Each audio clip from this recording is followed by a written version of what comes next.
Hello, I'm Ticket for How24 and welcome to another episode of Did You Know That? Will Apple drop the headphone jack on the iPhone 7? You may not be able to use earbuds with your next iPhone. It is never too early for a juicy Apple iPhone 7 rumour, and today we have a whopper. Apple might drop the 3.5mm headphone jack. So what does that even mean? In theory, your next iPhone could be much thinner. According to Japanese Apple blog Makatakara, Apple will remove the audio jack in an effort to shave a millimeter off the iPhone's thickness.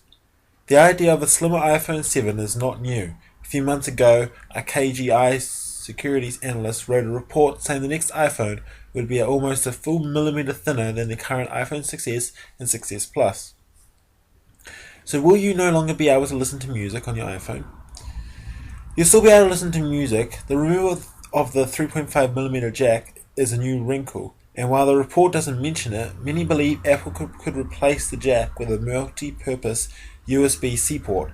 It's also worth noting that the USB-C port is a 2.5mm high, exactly a millimeter thinner than your standard audio jack. Apple Watcher and Creator Strategies President Tim Bargin told Mashable, though it's unlikely Apple would remove the 3.5mm jack solely as a design decision, however, if Apple has found some significant way through USB Type-C to enhance sound, and it's highly noticeable that they could justify it.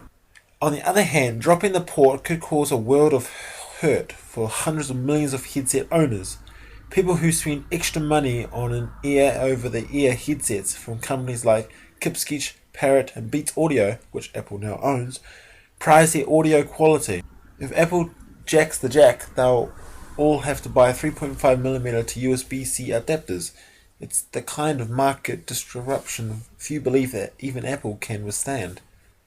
Back when the company introduced its very first iPhone, it slightly recessed the 3.5mm audio jack, necessitating a smaller adapter for anyone who wanted to use any other than that one shipped with the device. Instead of the headphone industry adapting to Apple's change, Apple fixed the port on future iPhones. If Apple chooses to remove the audio jack, it's not clear if they would simply replace it with the USB-C port while leaving the Lightning data charger port intact, or go for one-for-all route and only provide a single USB-C port for charging, data and audio. And some believe this is actually plausible. It's a fun rumour to ponder. In the meantime, there are virtually no 3.5mm to USB-C adapters available, so if you're an accessory maker, you want to get around to doing that now.